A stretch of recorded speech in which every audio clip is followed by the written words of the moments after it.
स्वागत है किसान भाइयों आज की वीडियो में। किसान भाइयों आज की वीडियो में बात करने वाले हैं धान की फसल में आखिरी खाद में हमारे किसान भाइयों को कौन से ऐसे बेसल डोजों का प्रयोग करना चाहिए जिससे कि उनकी धान की फसल एक अच्छी ग्रोथ ले सके और अच्छा एक उत्पादन दे सके। तो किसान भाइयों को आज की इस वीडियो में धान में आखिरी बेसल डोजों के बारे में जानकारी दी जाएगी। कौन कौन से बेसल डोज हमारे किसान भाइयों को आखिरी खाद में लगाने चाहिए जिससे कि उनकी धान की फसल एक अच्छा उत्पादन हमारे किसान भाइयों को निकाल कर दे सके, अच्छी बालियाँ आए, वजनदार धान की फसल हम उनके किसान भाई को देखने को मिले।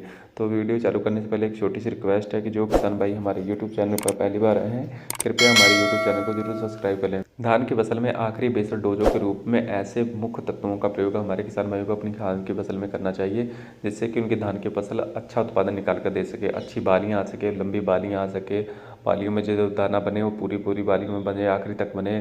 धान में जो फरा धान रह जाता है जिसमें बालियों में दाना नहीं बनता है किसान भाइयों, वो भी अच्छे तरीके से बन सके। तो ऐसे बेसल डोजों का प्रयोग करना है। बेसल डोजों के रूप में हमारे किसान भाइयों को अपनी धान की फसल में पोटास का बहुत ही जरूरी प्रयोग करना रहेगा। अगर हमारे किसान भाइयों ने पहली दूसरी खाद में अभी तक पोटास का प्रयोग नहीं किया तो तीसरी खाद पर जरूर ही हमारे किसान भाई अपने बेसल डोज में पोटास का यूज करें। पोटास की जो मात्रा हमारे किसान भाई को लेनी है 25 किलो प्रति एकड़ के हिसाब से लेनी रहेगी। पोटास जो है किसान भाइयों उनका जो तना क्षेत्र है किसान भाई उसको मजबूत करती है, तने से उनके धान की फसल मजबूत रहेगी। तो किसान भाइयों तो धान में जो ब्लास्ट वगैरह जो रोग लगते हैं, फंगस से जनित रोग लगते हैं किसान भाइयों, उसके प्रति जो धान की फसल वह सहनशील बनती है और एक अच्छा उत्पादन निकाल कर देती है। इससे किसान भाइयों पोटास से किसान भाइयों आपके धान की पालियाँ लंबी होंगी। धान में किसान भैया जितनी भी किसान भैया दाने हो पूरे तरीके से भरेंगे, दाने की क्वालिटी अच्छी होगी, दाना मोटे बनेंगे किसान भैया और धान में एक अच्छा वजन देखने को हमारे किसान भाइयों को मिलेगा। तो पोटास से कुल मिलाकर बहुत ही अधिक फायदे हमारे किसान भाइयों को देखने को मिलते हैं। और इसके साथ साथ हमारे किसान भाइयों को अपने खाद धान की फसल में जिंक सल्फेट का प्रयोग जरूर करना रहेगा। किसान भाई जिंक सल्फेट की जो मात्रा हमारे किसान भाइयों को लेनी है यह 10 किलो प्रति एकड़ के हिसाब से लेनी रहेगी। जिंक का भी किसान भाइयों सेम ही किसान भाइयों कार्य है। किसान भाइयों जिंक भी किसान भाइयों आपके धान की फसल में किसान भाइयों उत्पादन बढ़ाने में बहुत ही किसान भाइयों कारगर है। जिंक से किसान भाई आपकी जो धान की फसल है वो किसान भाई एकदम चमक धमक से रहेगी। किसान भाई दाना काफ़ी अच्छा और मोटा रहेगा। किसान भाइयों दाने में किसान भाई वजन देखने को मिलेगा, दाने में एक अच्छा चमक देखने को मिलेगी। तने में भी किसान भाइयों जो जिंक है वो काफ़ी महत्वपूर्ण रहती है किसान भाइयों।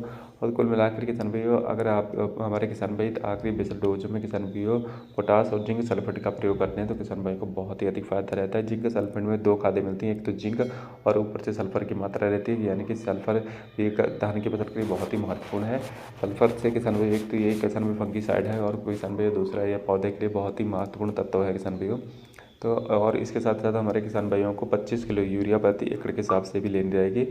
और किसान भाई इन तीनों खादों को मिक्स करके अपनी आखिरी खाद के रूप में किसान भाई जो बेसल डोज है ना उसमें मिला दें, डाल दें तो किसान भाई को एक अच्छा और बहुत ही तगड़ा वाला किसान भाई को उत्पादन देखने को मिलेगा। उनकी धान की फसल किसान भाई आखिरी तक ग्रोथ करती रहेगी, किसान भाई को पीली नहीं पड़ेगी और बालियाँ लंबी आएंगी। जो भी दाने बनेंगे किसान भाई पूरे पूरे बनेंगे, मरे हुए दाने नहीं रहेंगे। कई बार देखा गया है कि जब धान में दाने बनते हैं तो मरे हुए रह जाते हैं, वो हल्का रहता है, धान वजन नहीं देता। तो ये सारी कमियाँ किसान भाइयों इसे खाद को देने के बाद सारी कमियाँ पूरी हो जाएंगी। किसान भाई उम्मीद है वीडियो में बताई गई जानकारी आपको अच्छी लगी और वीडियो में बताई गई जानकारी आपको अच्छी लगी तो कृपया हमारे यूट्यूब चैनल को जरूर सब्सक्राइब कीजिएगा और वीडियो को लाइक करना ना भूलें। धन्यवाद।